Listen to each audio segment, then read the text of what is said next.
Assalamualaikum warahmatullahi wabarakatuh.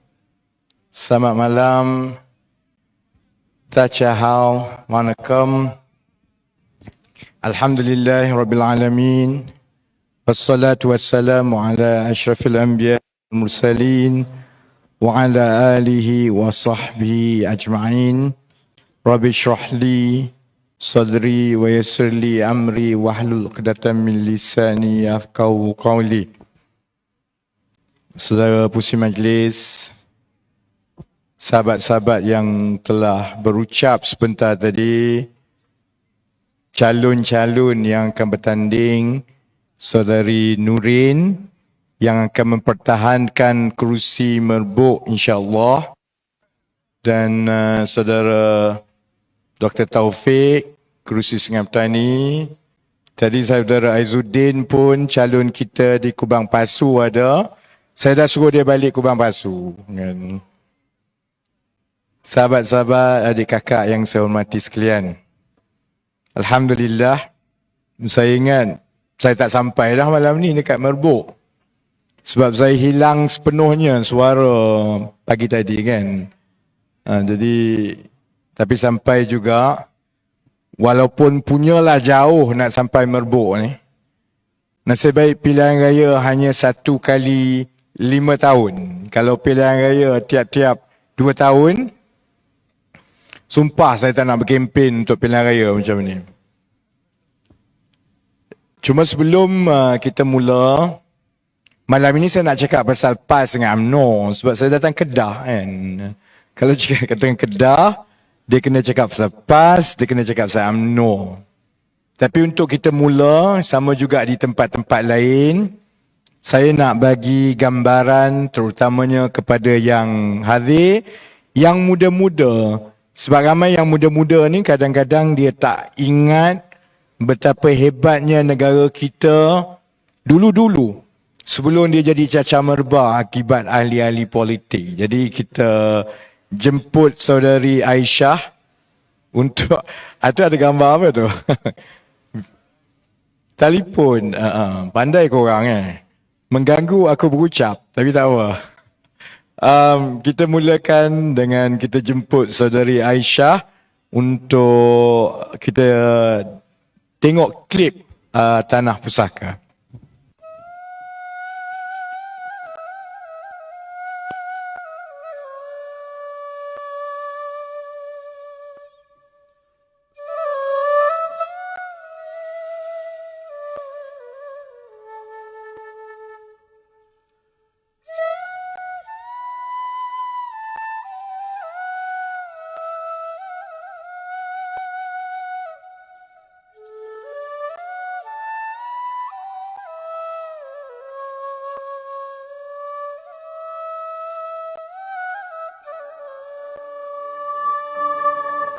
Tanah pusaka bertua,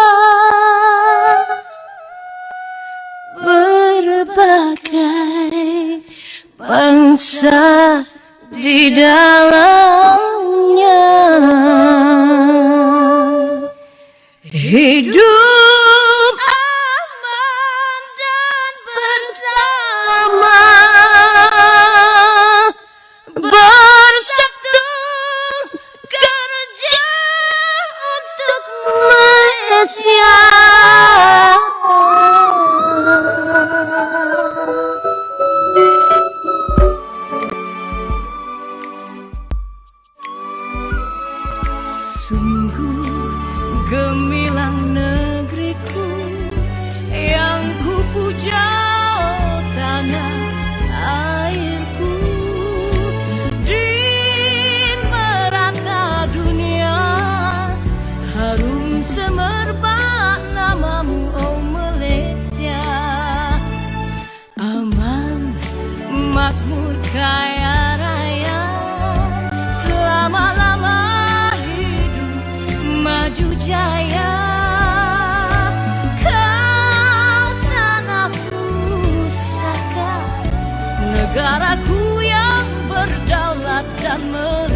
Terima kasih. Saya memang mula daripada minggu ini dengan jangan putih tulang, jangan putih mata. Biar putih tulang, jangan putih mata. Sebab kita ada negara yang cukup baik. Dan cuma kalau kita dah tengok dalam 20-30 tahun kebelakangan ini, semua masalah yang kita ada berpunca daripada satu perkara sahaja. Pemimpin-pemimpin politik yang tamak. Dia tamak harta, dia tamak glamour, dia tamak kuasa.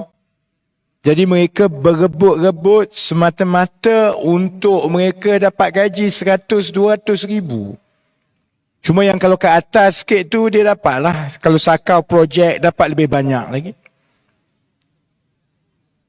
Kalau setakat 100-200 ribu sebulan, kalau nak takat jadi kaya, macam yang ramai ni, terutamanya yang muda-muda, sebab itu saya daripada dulu lagi sebut, tugas untuk memimpin sebagai ahli politik itu amanahnya besar.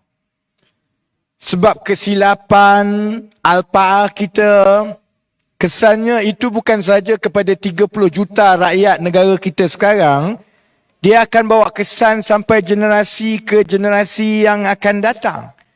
Sebab itu kalau nak kaya, nasihat saya yang calon, yang muda-muda ni, Taufik muda, Aizuddin dah balik dah, lepas kena sebut tadi kan.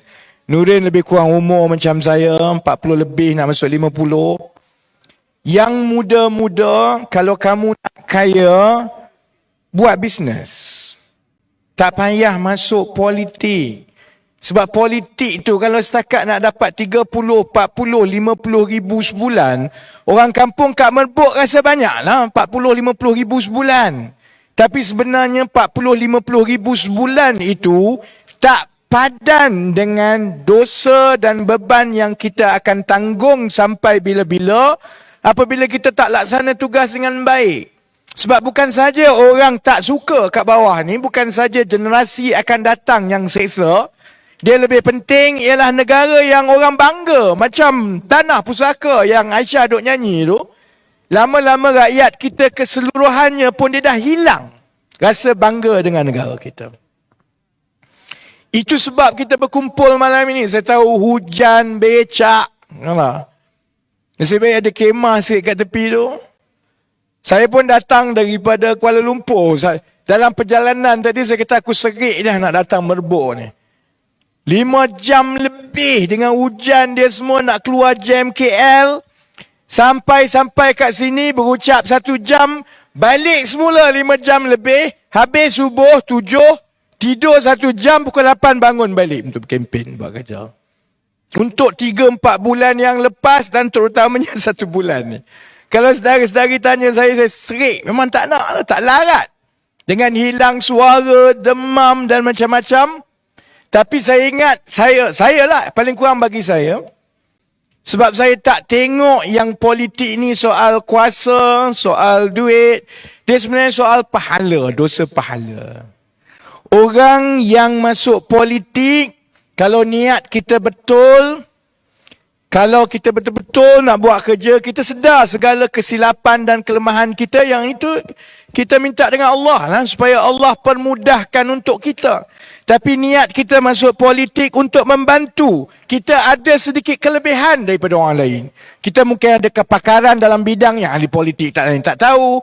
Kita mungkin boleh berucap lebih sikit. Kita mungkin tahu perkara-perkara di kampung yang orang lain tak tahu. Dengan menyertai politik, insya-Allah kita boleh bantu. Bukan sebab masuk politik, sebab nak buat wang. Sebab tu hari ni saya lambat, tak sempat tukar baju. Saya lambat sebab saya tak sedar lamanya nak sampai ke Merbuk ni. Aku dulu duk fikir-fikir, Merbuk ni kalau pecut 3 jam setengah, 4 jam dah sampainya. Rupanya dia nak masuk 5 jam sebab dengan hujan, dengan jam semua tak. Dia tak sempat baju sebab hari ni saya kena mengisytiharkan harta. Semua kena paksa isytiharkan harta. Sebab tu kalau adik kakak yang di luar kena faham, kenapa ramai orang politik tak suka dengan saya? Sebab saya macam guru disiplin. Kamu nak masuk politik, pompang-pompang sembang, tapi kalau kamu tak berani nak isytihar harta, apatah lagi kalau kamu dalam Pakatan Harapan. Cara cakap, sembang macam kamu baik, bersih, separuh mati. Tapi kalau tak berani isytihar harta, ada benda tak kena. Sebab tu hari ni saya isytihar harta. Lepas ni jangan datang minta wang sebab duit saya semua dalam syarikat. Saya nak buktikan lepas 2018. Orang lain duk tanya ni kenapa Rafiq? Kalau orang UMNO dengan PAS lah. Mulut dia ni memang mulut belacan betul lah. Jahat kan. Dia kata, ni kalau kau menang dulu sebab apa kau masuk gua? Niat saya daripada awal ialah untuk membantu saja. Umur saya 21-22 tahun. Saya orang korporat. Saya sertai keadilan ni daripada London. Bukannya kat Malaysia pun. Saya duduk kat London, tengah kerja. Happy-happy je. Tapi saya ada benda yang saya rasa apa yang berlaku kepada Datuk Seri Anwar itu melambangkan betapa rosaknya dah negara kita. Sampai semua digerakkan untuk memfitnah seorang. Dan dia timbalan Perdana Menteri. Kalau dia pun kena macam tu, polis pun boleh pukul. Apatah lagi kita orang biasa yang tak ada bangsawan, tak ada pangkat ni. Itu saja saya sebut. Sebab saya ingat kalau saya yang ada kelayakan baik, ada keselesaan, Allah bagikan akal. Kalau saya tak campur, maksudnya saya kufur iman. Maksudnya saya terlalu selesa dengan kekayaan dan keberadaan saya dekat London. Sampai 3 jam sehari, 3 jam seminggu pun saya tak boleh nak tolong daripada London. Maksudnya saya kufur iman. Jadi saya masuk tahun 1998 dalam keadilan. Langsung tak ada cita-cita nak jadi wakil rakyat ataupun ahli politik. Saya orang korporat, chartered accountant dekat London. Cuma yalah, bila dah lama berkawan, bila kawan sama-sama kena pukul, saya sama-sama kena pukul, bila masuk ke lokap buat kawan dengan mak pot yang hisap dadah. Tanya dia, kenapa kau hisap dadah ni? Keluarga macam mana? Kan? Lagi saya yakin bahawa Malaysia perlu bertukar kerajaan.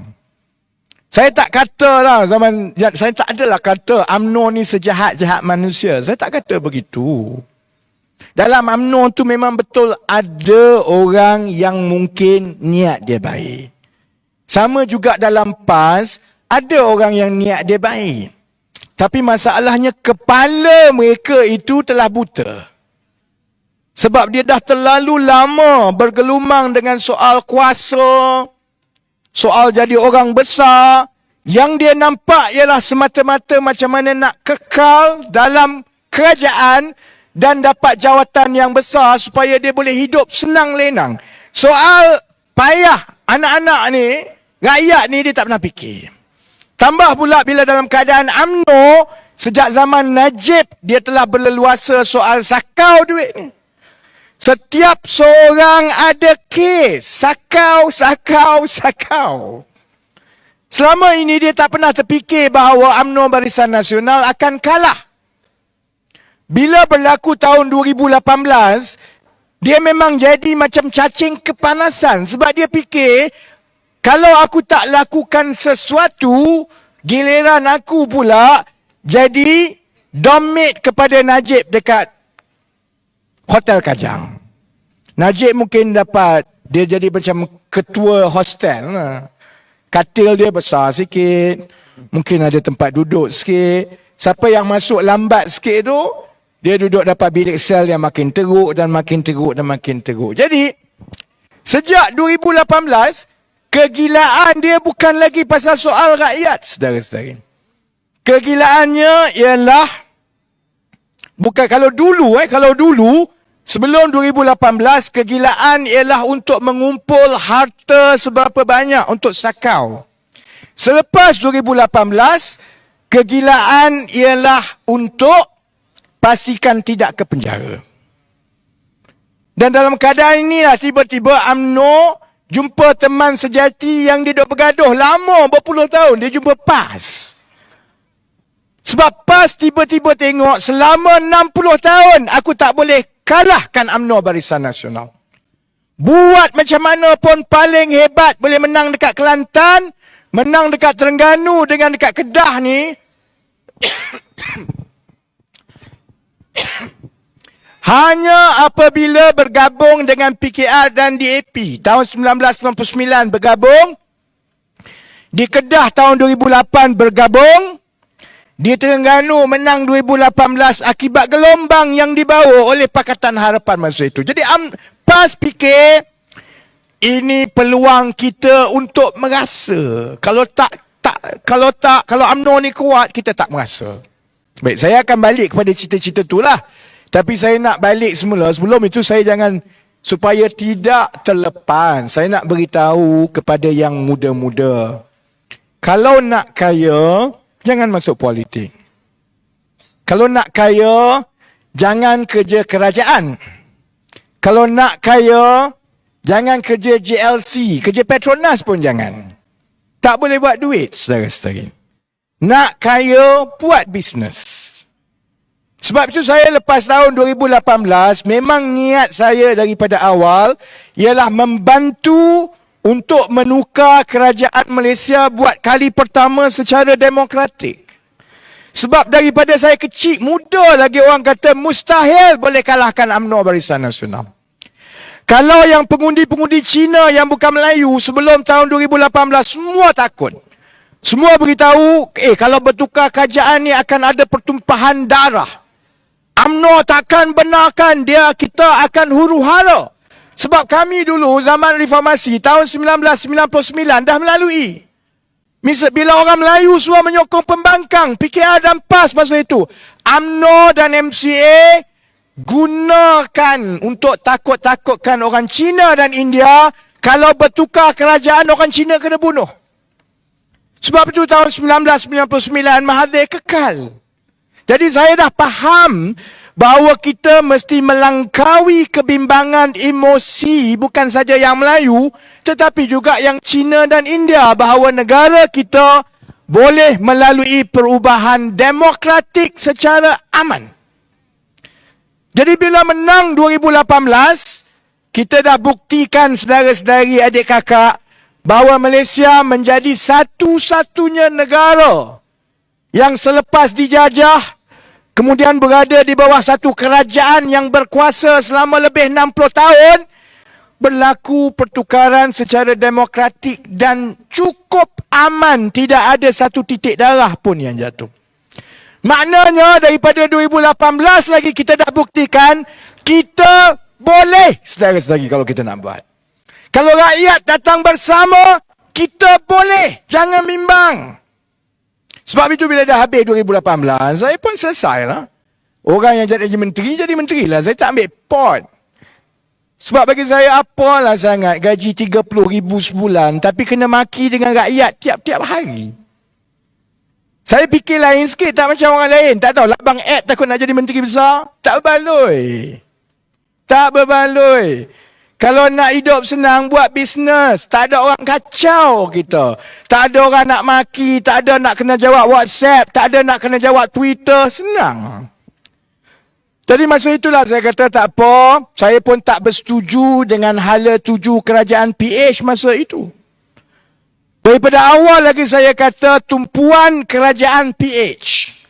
Memang betul yang salah adalah Tun Mahathir dengan Tan Sri Muhyiddin. Sebab bila selepas keputusan 2018, tengok keputusannya, PKR jadi parti yang paling besar dalam kerajaan. Kemudian DAP. Kemudian baru bersatu. Itu pun lebih kurang sama dengan Amanah. Jadi tiba-tiba lepas menang, kegilaan bersatu pada ketika itu ialah untuk menjadi parti yang paling besar dalam Pakatan Harapan. Supaya dia rasa dia boleh kawal. Sebab Tun Mahathir tak biasa jadi Perdana Menteri kerajaan campuran. Dia biasa jadi Perdana Menteri kerajaan UMNO. Semua kawal.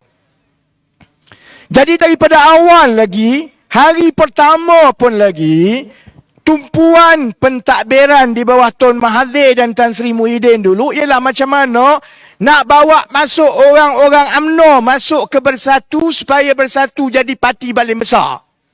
Saya daripada awal lagi beritahu, baik dalam PKR masa itu, baik di peringkat PH, saya beritahu kata rakyat akan marah.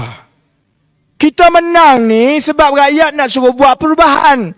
Harga barang teruk, ekonomi tak bagus, maka tumpu kepada prestasi menguruskan ekonomi yang memudahkan hidup rakyat. Rakyat tak peduli pun. PKR besar ke, amanah kecil ke, bersatu. Dia tak peduli. Dia fikir hidup dia susah. Aku bagi kau gaji untuk jadi menteri supaya menyelesaikan masalah. Kau selesailah. Jadi lama-lama suara saya tak didengar. Yalah, aku budak je pun. Masa tu umur berapa lah. Saya baru umur 41 masa tu. Jadi siapalah sangat nak dengar kan. Saya dah bagi amaran bukan saja dalam pakatan, tetapi juga kepada rakyat Malaysia. 6-7 bulan pertama setiap kali saya bagi amaran dalam PH dan juga di luar, berbakul-bakul saya kena maki. Yang duduk kat depan pun banyak yang maki aku dulu. Masa PH menang dulu. Bukan saya tak lupa. Berbakul-bakul. Sebab budaya kita ni feudal. Dia tak suka orang yang bersuara. Tambah kalau kita muda, dia tak suka. Dia nak orang muda ni jadi kuli batak. Buat kerja engkau lah. Susun kursi engkau lah. Masuk lokap pun engkau lah. Bila jadi menteri, dia nak bolak semua yang muda duduk kat tepi. Itu perangai kita. Perangai orang Melayu, saudara-saudari. Perangai orang Cina juga pun macam tu juga kat Malaysia ni. Bukan Melayu je. India pun sama macam tu. Sebab tu saya tengok, lantak korang lah. Aku dah kata korang akan teruk lepas ni. Populariti jatuh menjunam. Saya tengok kawan-kawan menteri daripada PKR pun, daripada DAP pun, daripada Amanah pun. Banyak sangat duk takut dekat Tun ni. Tun kenyik sikit je, 5 hari duk cerita. Tun panggil saya untuk bentang ni. Aku dalam hati kata, ya Allah, engkau juga dulu yang berbakul-bakul maki Tun Mahathir. Sekarang mentang-mentang dia Perdana Menteri, engkau jakun. Tun Mahathir panggil ni, terus macam benda terhebat. Kerja tu tak ke mana lagi sangat pun. Jadi akhirnya orang tak suka teguran saya. Yang saya cakap, mudah untuk orang-orang dalam PKR, dalam DAP, dalam Amanah masa itu cakap, rakyat biasa pun, mentang-mentang kau tak jadi menteri, kau dengki. Sebab tu saya kata, tak apa ikut suka korang. Saya ada syarikat saya sendiri. Jadi saya tumpu bina syarikat saya. Orang tak faham, buat apalah kau sibuk susah payah bina syarikat semua ni. Kat Malaysia ni kalau nak jadi kaya, kena ada projek. Dia kata. Engkau ni UMNO pun tak suka, PAS pun tak suka, PKR pun tak suka, bersatu lagi tak suka dengan kau. Macam mana kau nak buat bisnes? Saya awal-awal ni kata buat bisnes, jangan cari bisnes yang melibatkan kontrak kerajaan. Mampus kau. Satu, kalau kau tak rasuah, kau tak dapat. Kedua, kalau kau dapat pun, mampus kau nak dapat bayaran. Lambat gila. Mati dulu. Jadi sebab itu saya bina syarikat yang orang Malaysia tak faham sangat pun. Sebab dia melibatkan sains data, dia melibatkan perkara-perkara teknologi. Yang orang tak sedar begini. Syarikat teknologi ni, dia berdasarkan nilaian. Dia tengok kepada produk yang kita ada dan kepakaran kita. Pelabur akan tengok unjuran dalam 10, 15, 20 tahun lagi ke mana syarikat ni akan pergi. Kemudian pelabur akan masuk untuk melabur dan menyuntik dana ke dalam syarikat. Setiap kali kita terbitkan saham yang baru, maka maksudnya nilai syarikat itu akan naik. Jadi contohnya, saya mula syarikat saya dengan menyuntik 2 juta lebih duit saya sendiri. Semua duit yang saya ada seumur hidup saya ni, kecuali yang dalam EPF, saya masukkan dalam syarikat. Ambil budak-budak muda 150, 160 orang yang ijazah kelas pertama, yang Melayu, Cina, India. Latih mereka dalam bidang-bidang yang orang tak buat dekat Malaysia. Sebab kita perlu kepakaran itu, cuma syarikat-syarikat lain malah nak buat. Pakai duit saya sendiri, mula ada klien, mula ada produk. 7-8 bulan kemudian, saya terbitkan saham yang pertama. Bawa pelabur yang bersama. Daripada 2 juta yang saya letak, bila saya terbitkan saham saya yang kali pertama, nilai dia naik daripada 2 juta kepada 20 juta. Sebab pelabur luar negara, dia tengok dengan hasil yang ada, dengan kepakaran yang ada, baik aku masuk awal-awal, kalau syarikat ni jadi besar, aku beli saham dia pada harga yang murah. Jadi 20 juta. Maksudnya, harga saham saya, daripada RM1 awal-awal satu saham, dalam tempoh 6-7 bulan, dia jadi RM89. Kemudian 1 tahun kemudian, kita terbit lagi saham daripada 20 juta nilaian syarikat, dia jadi 50 juta. Saham saya yang tadi RM8, mula-mula saya letak 2 juta lebih, nilaian RM1 harga satu saham. Kemudian nilaian RM9 harga satu saham. Kali ketiga dia dah jadi RM16 satu saham. Dalam tempoh 1 tahun lebih, walaupun atas kertas, saya dah buat wang daripada 2 juta yang awal saya bubuh, dia dah jadi dekat 30-40 juta. Dan begitulah kita buat duit, adik-adik, yang halal. Fikir, kerja, rajin, cari pelabur yang yakin dengan perniagaan kita, supaya syarikat itu makin berkembang dan makin berkembang hingga nilaian yang betul.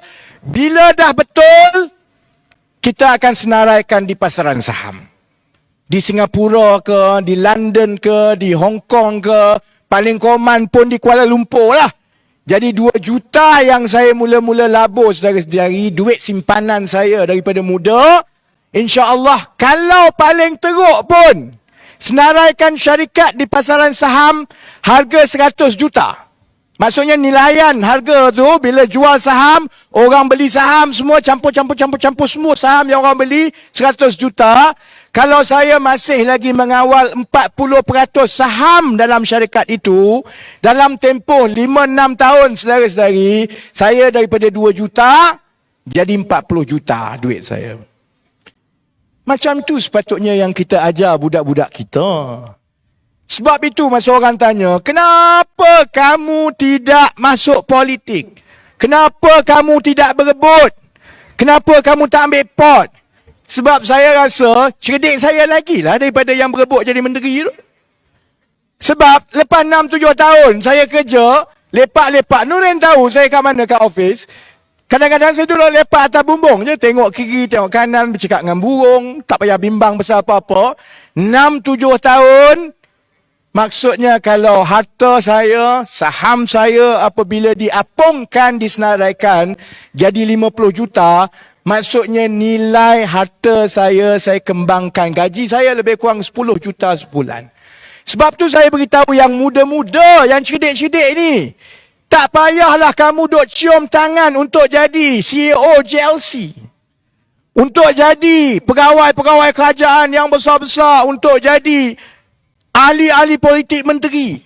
Asalkan kamu pandai, kamu rajin, kamu usaha dan kamu betul-betul tumpu, Allah Maha Adil.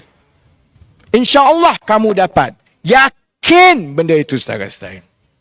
Saya mula dengan yang itu sebab saya nak tunjukkan itulah gambaran negara yang kita nak wariskan kepada anak-anak dan adik-adik kita. Saya tak nak wariskan negara ini di kalangan ahli-ahli politik, parti-parti yang makin banyak politik ni. Berebut-rebut, sedangkan negara makin ke laut, dia duk berebut ke atas.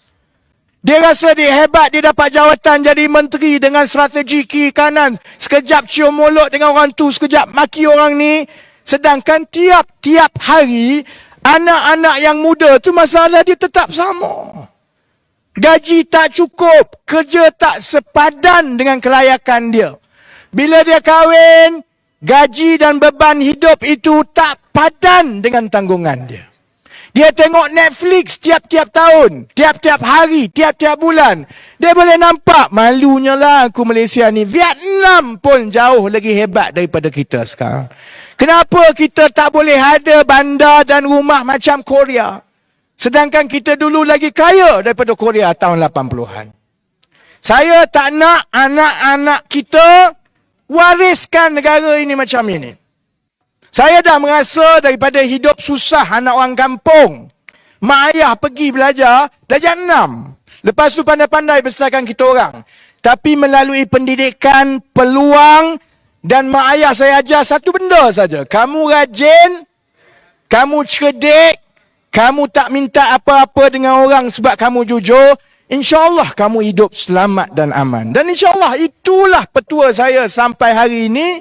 Petua adik-beradik saya dan saya yakin dengan yang itu. Bila saya berada di tempat pimpinan sekarang. Sudah tentu saya nak wariskan negara ini dalam keadaan yang sama supaya adik-adik anak kita pun boleh ada rasa yakin yang sama. Tak perlu curi duit. Tak perlu bodek. Tak perlu malu untuk kerja kuat. Tak payah ada kabel.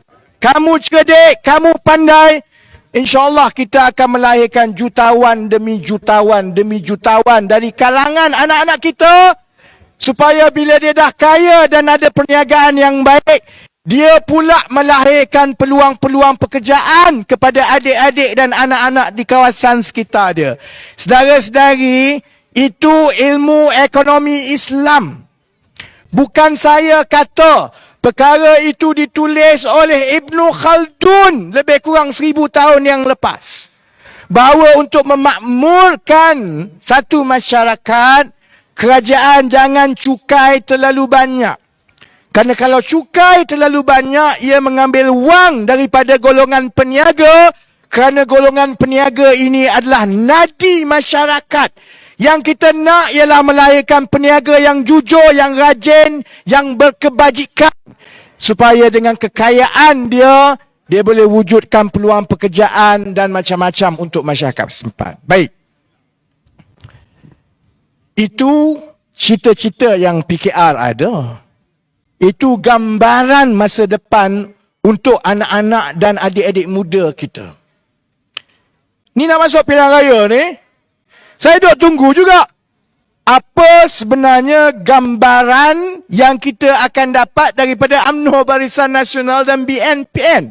PN ni PAS dengan Bersatu nak buat apa? UMNO Barisan Nasional nak buat apa? Setiap hari tawaran jalan yang ditawarkan oleh Pakatan Harapan makin jelas dan makin jelas. Yang kita nampak daripada UMNO Barisan Nasional dan PN Bersatu dan yang sekarang ni GTA makin lama makin kelabu-kelabu. Ya tak? Okey, baik. Kita bandingkan satu demi satu demi satu. Ni nak masuk pilihan raya, dia tak boleh saya nak tawarkan saja gambaran visi yang kita ada untuk negara. Saya nak bantu saudara-saudari dan adik kakak yang mendengar, tolong bandingkan pula dengan apa yang kita dah dapat dengar, nampak daripada UMNO BN, daripada PN PAS dan juga daripada GTA Pejuang. Baik ya? PKRPH, apa yang kita dah tahu? Perdana Menteri ialah saudara Anwar Ibrahim. Jelas tidak ada sebarang ragu-ragu kalau menang, insya-Allah Perdana Menteri saudara Anwar Ibrahim. Rekod pentadbiran dia 16 tahun dalam kerajaan. Dia menjadi Menteri Kewangan yang terbaik di Asia semasa dia jadi Menteri Kewangan dulu. Rakyat Malaysia dah tahu dia masuk penjara sebab dia lawan Tun Mahathir masa itu soal kroni. Tapi kerajaan UMNO Barisan Nasional tak boleh jawab soal kroni. Dikala rakyat susah macam itu, mudah untuk fitnah dia, pukul dia, bubuh dalam penjara. Hasil daripada pergolakan tahun 1998 itulah lahir watak-watak macam saya, macam Nurul Izzah, macam Nurin. Kami ialah generasi muda umur 21 tahun yang pada ketika itu tengok sendiri, gila ke apa kerajaan ni.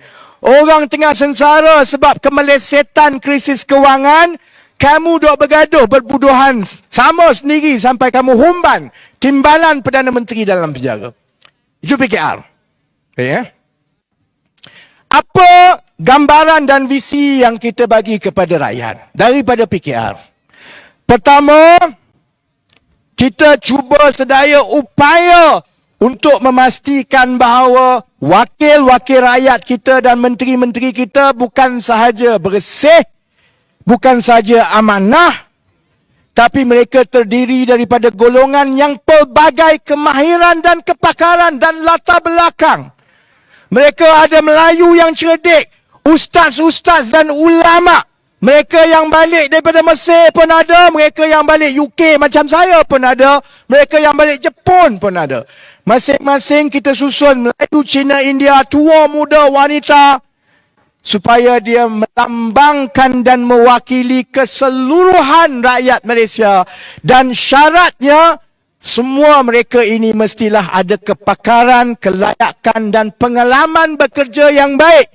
Supaya ditakdirkan kita jadi kerajaan, maka kita boleh pastikan mereka boleh menangani untuk menyelesaikan masalah-masalah rakyat yang cukup rumit. Ketiga, kita juga tahu PKR dan Pakatan Harapan ada dasar yang cukup jelas perbezaannya dengan pendekatan UMNO Barisan Nasional. UMNO Barisan Nasional termasuklah juga Persatu dan kini PAS yang mengikut mereka. UMNO Barisan Nasional mementingkan kroni. Kita tahu. Setiap kali UMNO Barisan Nasional jadi kerajaan satu penggal, dia akan tinggalkan satu skandal untuk penggal itu. Kerana setiap kali dia jadi kerajaan, mereka akan gatal tangan, dia akan fikir, kita jaga kerajaan ni, duit ada 300 bilion tiap-tiap tahun ni. Takkanlah kita tak boleh buat duit sikit. Sikit je kita nak buat duit pun. Jadi bila dia nak buat duit sikit, itulah maka akan ada kroni-kroni yang datang. Yalah, menteri ni tak cerdik mana sangat pun. Jadi kroni-kroni ni yang akan bayar buat cadangan yang baik, tiba-tiba macam-macam. Tiba-tiba menteri pun umumkan, oleh kerana negara kita akan maju selepas ini, maka kerajaan akan mengusahakan projek terbaru yang paling canggih, iaitu projek kereta terbang. Tu yang keluar kereta terbang, tiba-tiba dah ada kereta terbang pula dah. Sama juga contohnya, kita kena COVID. Kita kena COVID semua. Oleh kerana COVID dan PKP, maka jadi kemestian supaya pergerakan kita boleh dijejaki. Supaya kalau kita pergi, kita tahu berjangkit ke apa. Jadi, kita ada aplikasi MySejahtera. Aplikasi MySejahtera dah orang pakai ramai-ramai. Puluh-puluh juta pakai. Mesti ada seorang kroni, dua orang kroni yang datang idea macam mana nak buat duit. Itu yang tiba-tiba diumumkan. Maka tiba-tiba MySejahtera lepas ini akan melalui proses penswastaan dan konsesi, yang mana ada syarikat yang dibenarkan untuk mengendalikan MySejahtera dengan tujuan untuk dapat akses ataupun dapat mencapai maklumat peribadi kita berhubung latar belakang kita, kesihatan kita, kewangan kita. Sebab geng kroni tu yakin kalau mereka boleh dapat MySejahtera, dia boleh buat duit yang berganda-ganda lagi, kerana bukan saja dia boleh jual maklumat-maklumat itu dan buat macam-macam, kerajaan pula dah kena bayar kat dia tiap-tiap tahun puluh-puluh juta. Skandal lagi. Dalam masa kita duk kena tangkap, kena orang kata kena kurung, dia ada je peluang. Itu UMNO Barisan Nasional. Sebab itu daripada 1 tahun ke 1 tahun, untuk yang muda-muda mungkin dia tak rasa sangat. Saya yang tua ni aku letih dah. Lepas satu skandal ke satu skandal. Daripada NFC pasal lembu, Bestari Net untuk bagi internet kepada sekolah-sekolah. Yang itu pun dia sakau. Bayar tapi internet tak elok. Ada yang tak sampai pun. Sepatutnya pendapatan daripada letak telco tower, sepatutnya sampai kat sekolah. Lalah dia tak bagi kat sekolah pun, dia sakau kat geng-geng dia juga. Bestari Net, tak percaya tanya Muhyiddin. Pun dah kena. Kemudian 1MDB pun dah kena. Kemudian yang terbaru ni LCS Meriam pun dah kena.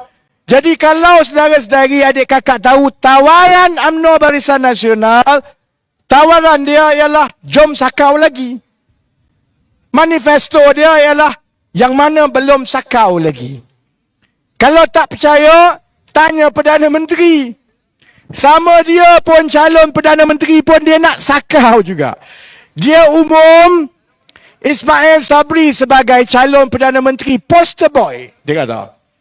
Saya daripada awal lagi tak setuju. Saya nak beritahu kat Zaid, poster boy tu tak kena lah.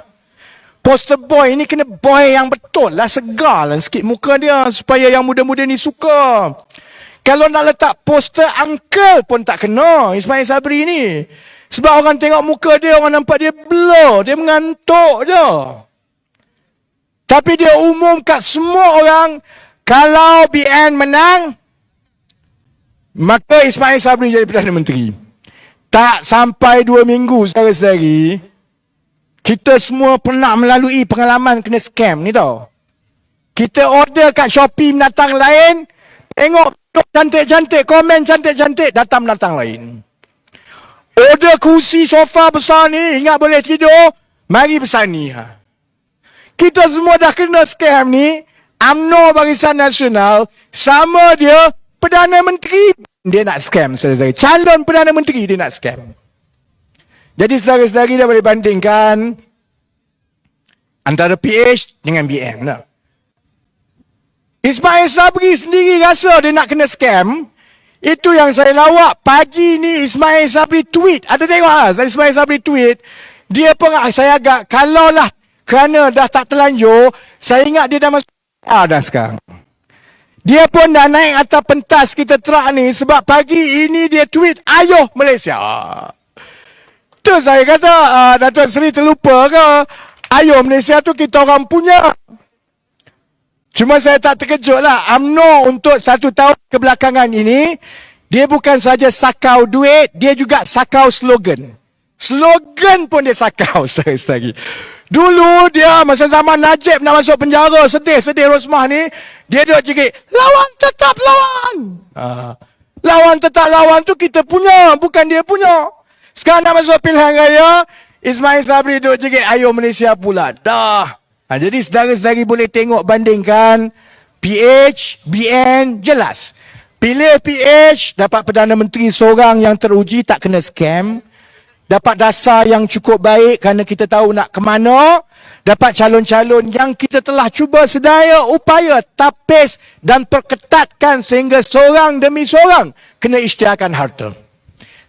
Pilih BN, pilih UMNO, insyaAllah Perdana Menteri kena scam. Lepas tu insyaAllah kita akan tengok dari 1 tahun ke 1 tahun lagi banyak kes-kes sakau. Masa itu korang tak payahlah cari saya balik. Tanya, tolong lawan, padan muka korang. Aku tak apa, aku dah memang jutawan. Boleh hidup senang sampai bila-bila, tak payah nak bimbang. Bayangkan kalau saudara-saudari ada syarikat, hidup kejaya yang baik, malam-malam buta pukul 11.30 aku kena duduk kat padang merbuk bercakap dengan orang macam ni. Tak masuk akal. Baik saya duduk kat rumah, baik-baik diam-diam. Kita cuba kali ni, kalau korang kena sekali lagi, pandai-pandai lah korang. Tunggulah 4-5 tahun lagi, kira kes sakau. Setiap kali dia sakau, dia potong peruntukan. Setiap kali dia sakau, dia naik cukai. Setiap kali dia sakau, korang kena GST. Padan muka. Baik. Baik satu. Saya dah terang pasal PH. Saya dah terang pasal UMNO. Sekarang nak masuk pasal bersatu. Saya pun tak faham kenapalah Tan Sri Muhyiddin Yassin nak jadi Perdana Menteri balik. Saya tak faham betul. Saya pernah tanya ada seorang yang agak rapat dengan dia. Orang tu pergi jumpa Tan Sri Muhyiddin, sembang-sembang. Kebetulan dia datang jumpa saya. Sebab saya ingat dulu masa dia dalam Pakatan Harapan dulu, saya tanya dia, Tan Sri, apa tujuan you sebenarnya ni dalam politik ni? You dah jadi timbalan Perdana Menteri. Lepas ni Kak Wan jadi timbalan Perdana Menteri. Jadi apa? Apa sebenarnya matlamat? Dia sendiri kata dia dah tak heran dah. Timbalan Perdana Menteri ke, menteri ke. Dia tak kata dia nak jadi Perdana Menteri. Tapi masa tu dia kata dia dah pernah jadi timbalan Perdana Menteri, dah pernah jadi menteri. Buat apalah dia nak melalui balik timbalan Perdana Menteri-menteri ni. Maksudnya masa itu, tahun 2018, bagi dia memang dia nak jadi Perdana Menteri je. Baik Dia dah jadi Perdana Menteri pun. Bila dia jadi Perdana Menteri itu, dia diingati dalam lebaran sejarah kita sampai bila-bila sebagai orang yang jadi Perdana Menteri yang mengkhianat mandat rakyat. Tikam kawan kamu sendiri. Kamu menggalakkan budaya lompat, dan oleh kerana budaya lompat itulah maka kerajaan bergolak selama bertahun-tahun. Rekod akan menunjukkan bahawa orang yang paling banyak mati daripada musibah penyakit berlaku zaman Tan Sri Muhyiddin Yassin. Orang paling banyak susah sampai orang kena angkat bendera putih sebab lapar tak boleh makan zaman Tan Sri Muhyiddin Yassin. Jadi kalau kita jadi dia, bersarutlah. Apa lagi nak? Kamu dah dapat semua. Kalau kamu balik pun, besar kemungkinan tak jadi Perdana Menteri. Sebab tu saya tanya, ialah orang yang jumpa dia dan kemudian jumpa saya. Saya tanya dia, Tan Sri Muhyiddin ni tak nak bersara ke? Jawab dia begini. Kalau ikut dia nampak macam dia tak minat sangat. Tapi dia fikir pasal anak-anak dan keluarga dia. Takut kalau UMNO menang balik, UMNO pergi kacau. Sudah macam ni lah sehari-hari. Kau ingat Malaysia ni milik anak beranak korang ke? Korang heret rakyat, pelbagai lapisan, pelbagai kaum, bergolak, bergaduh sama korang. Alasan dia sebab semua takut ni. Zahid takut kena masuk hotel Kajang. Muhyiddin takut kalau keluarga dia kena kacau, takut UMNO menang, UMNO balas dendam. Kau gila. Kita ada masalah yang besar yang patut tumpu. Kalau kamu nak masuk politik, niat kena betul 100% untuk dapat keredaan Allah sebagai fardu kifayah. Baru insya-Allah Allah bantu untuk selesaikan masalah. Kalau tidak, jangan buat bisnes macam aku. Baik Kalau pun dia takut UMNO Barisan Nasional menang, UMNO Barisan Nasional pergi kejar dia kan, pun ada masalah. Sebab besar kemungkinan PN bersatu dengan PAS ni tak boleh bentuk kerajaan.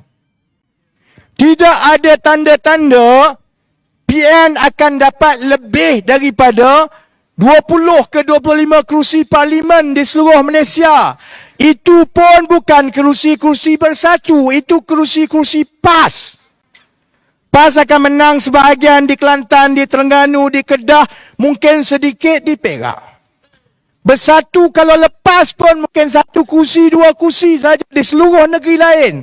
Kalau boleh menang pun mungkin Larut, mungkin dia boleh menang. Paguh, mungkin Muhyiddin boleh menang lagi. Azmin Ali akan kena sembelih dekat Gombak sedari-sedari. Tak ada. Jadi, Tan Sri Muhyiddin, logik dia ialah dia sanggup mengheret seluruh negara ini kerana dia bimbang soal keluarga dia nanti kena kacau. Memang kena kacau lah lepas ini sebab kalau kerana kamu, akibat kamu UMNO Barisan Nasional menang dan kamu sebagai PN dengan PAS dan Bersatu tak nampak gaya boleh dapat lebih daripada 25 kursi, maka kalau UMNO Barisan Nasional menang, UMNO Barisan Nasional akan pergi cari Bersatu dulu, bukan PKR DAP Amanah, saudara-saudara. Kami tak kejar, kami tak kacau UMNO ni, kecuali dia sakau duit. Yang itu aku kejar lah, tapi nak marah macam mana, dah memang kau sakau duit. Tapi kalau Bersatu ini dendam kesumat UMNO, cukup dalam kalau Bersatu dan PN tak menang buat kerajaan, memang UMNO akan pergi kejar seorang-seorang. Jadi, pun tak jadi juga. PAS. Kamu nak ke mana lepas ini? Dari gayanya nampak macam PN tidak akan dapat lebih daripada 25 kursi. Memang betul, PAS ada kemungkinan boleh dapat lebih tinggi kursi daripada 18 yang dia ada sekarang. Tapi bukanlah sampai dia boleh menang sampai 40, 50 sampai membentuk kerajaan. Tak boleh. PN masih akan menjadi blok ketiga yang paling kecil berbanding dengan PH dengan BN. Kau nak buat macam mana? Dengan UMNO kan mudah. Berapa kali rujuk dah talak 5 dah ni. Mula mengorat, lepas tu bertunang, lepas tu kahwin. Kahwin cerai, talak 1. Kahwin cerai, talak 2. Kahwin cerai, talak 3. Talak 3 pun dia lupa-lupa. Dia dah talak 3. Dia pun kata, tak apa, kita kahwin lagi. Cerai lagi. Sebenarnya talak 4. Dia ingat masih lagi talak 3. Dan lepas ni, macam mana? Kamu akan tinggalkan Bersatu. Bersatu akan tengah-tengah. Sebab Bersatu mungkin tinggal 3-4 kursi. Pak kata, kita tak boleh dah dengan Bersatu ni. Kalah dah kita. Kita kena cari macam mana pun demi perpaduan Melayu. Kita kena bersama dengan UMNO. UMNO ludah ke? UMNO sepak ke? UMNO hina ke? Tak ada dah. Demi supaya watak-watak seperti Haji Adi dapat gaji 80,000 sebulan. Umur dah dekat 80 tahun. Pergi parlimen pun tak mampu. Daripada zaman saya parlimen pun lagi. Dia tak mampu pergi parlimen. Saudara-saudara. Duduk ke parlimen. Tak bercakap. Tegur orang pun tidak. Dia nak jadi wakil rakyat buat apa lagi? Hanya sekadar RM80,000 sebulan. Hanya supaya dia rasa dia hebat. Boleh mencatur orang. Kau dapat ini. Kau dapat ini. Cukup-cukup lah. Bagi ke orang lain lah dalam PAS tu. Jadi PAS nak ke mana? Jam juga PAS. Baik Yang terakhir. Gerakan. Ini apa? Gerakan tanah air. Saya nyaris jatuh kursi hari ni. Saya ingat Tun Mahathir ni selalunya. Saya hormat kepintaran dia. Saya dengan Tun Mahathir ni ada benda yang kami memang selalu bercakaran. Tapi ada juga benda yang perangai dia tu macam saya. Dia suka membaca, saya suka. Dia mulut kasar, aku pun mulut kasar. Jadi kadang-kadang saya ada grudging respect. Hormatlah juga kat Tun Mahathir ni. Kecuali hari ini pengumuman daripada GTA, aku jatuh kursi. Hari ini GTA,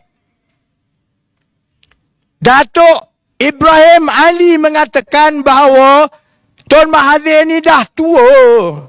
Jadi bila kita masuk pilihan raya ni, bukanlah kita nak letak Tun Mahathir jadi Perdana Menteri. Saya pun boleh jadi calon Perdana Menteri.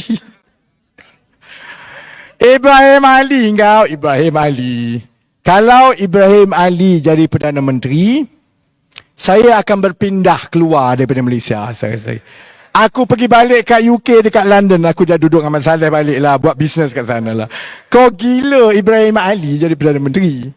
Tapi nasib baiklah Ibrahim Ali takkan jadi Perdana Menteri. Jangan bimbang lah. Ibrahim Ali takkan jadi Perdana Menteri.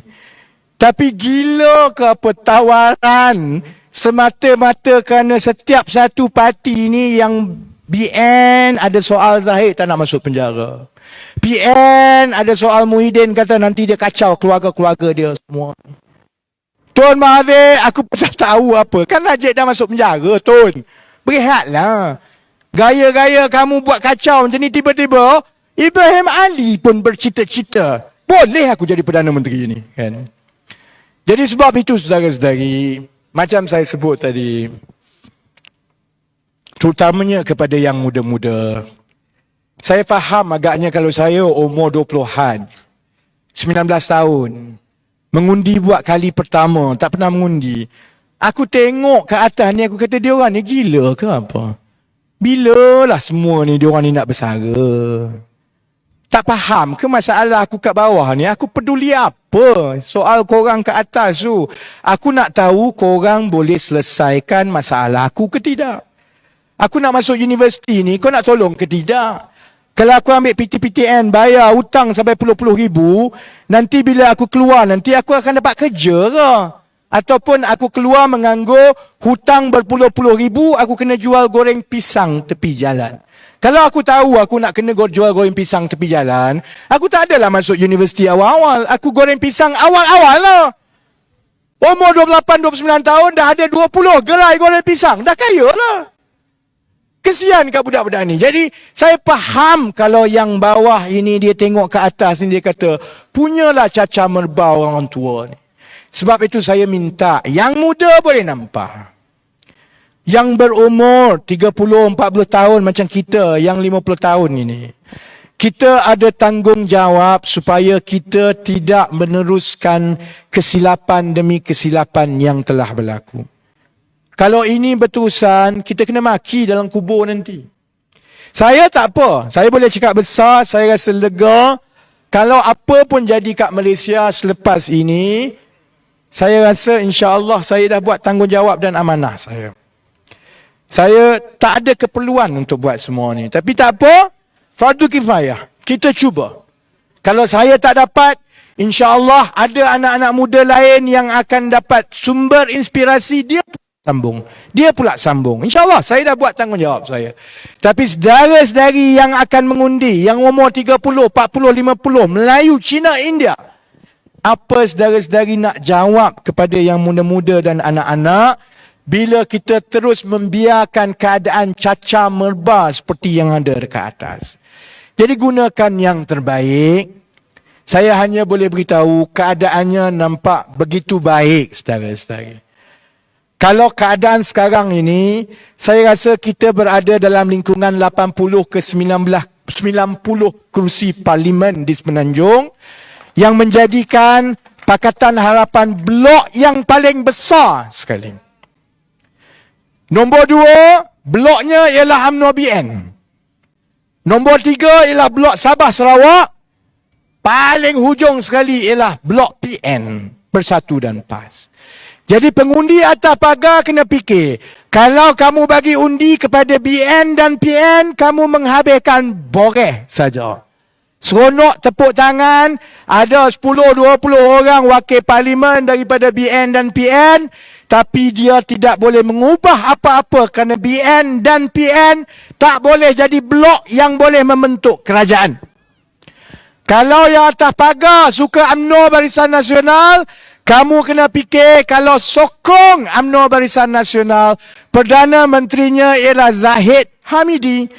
Rakyat Malaysia tak suka Zahid Hamidi. Kalau Zahid Hamidi jadi Perdana Menteri, habislah kes-kes selain daripada sakau-sakau yang baru, kes-kes yang lama juga habis. Lagi negara kita akan ditertawakan di dunia, lagi pelabur tak masuk, lagi masalah pekerjaan dan gaji kepada anak-anak. GTA saya tak payah cakap lah. Sebab saya rasa mustahil orang akan mengundi Ibrahim Ali sebagai Perdana Menteri. Jadi saya tak bimbang. Jadi sebab itu saudara-saudari, insya-Allah sama-sama kita buat yang terbaik. Ini tanggungjawab kita, ini usaha kita. Usaha kita mungkin tak nampak besar, tapi kalau usaha setiap seorang daripada kita berusaha betul-betul dalam kawalan kita dan pengaruh kita, anak kita, kita suruh undi pakatan. Jiran kita suruh undi pakatan. Dapat mesej dekat WhatsApp, hantar kat keluarga. InsyaAllah saudara-saudari, itu usaha kita, dia akan beroleh kemenangan dan insyaAllah akan dapat diberkati. Jadi saya nak tutup. Saya ada perjalanan pulang 5 jam setengah daripada KL ni kan. Tu saya cakap kat Nurin, patutlah orang lain naik helikopter. Sekarang aku faham lah.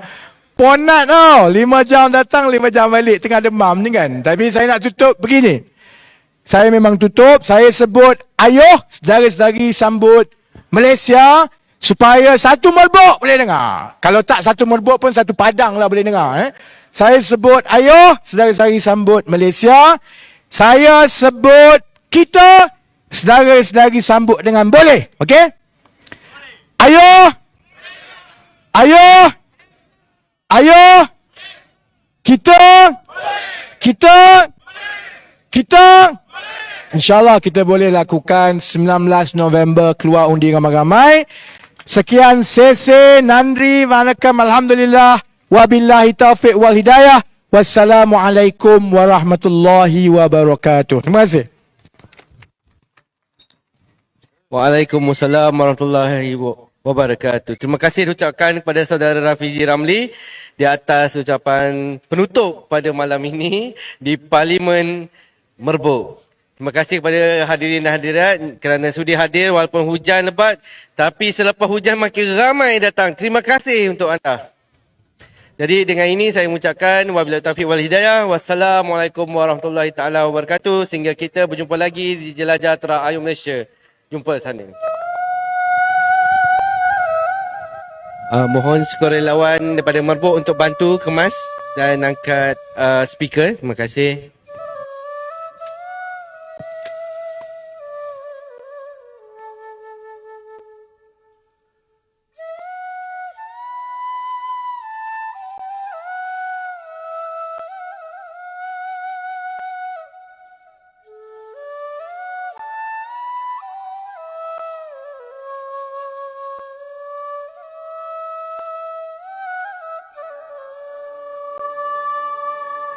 Tanah pusaka bertua, berbagai bangsa di dalamnya, hidup aman dan bersama.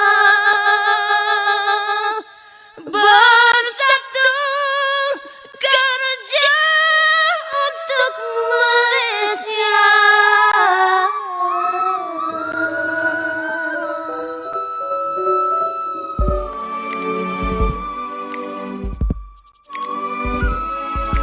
Sungguh gemilang negeriku yang ku puja, tanah airku.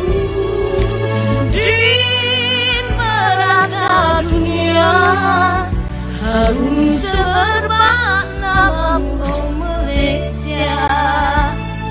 Aman, makmur, kaya raya, selama-lama hidup maju jaya. Kau tanah pusaka, negaraku yang berdaulat dan merdeka.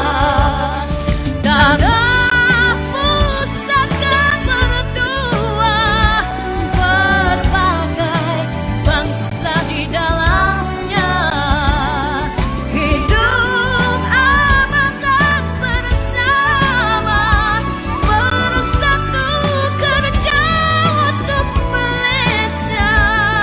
Musuh melanggarku gempur, sungguh rela ku gugur kerana kau tanah pusaka. Biar putih tulang, jangan putih mata.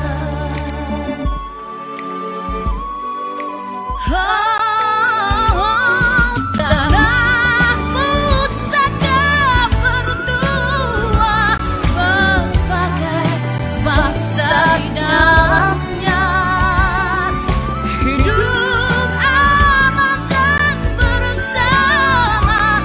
Bersatu kerja untuk Malaysia. Musuh melanggarku gempur, sungguh rela ku gugur kerana kau tanah pusaka. Biar putih tulang, jangan putih mata.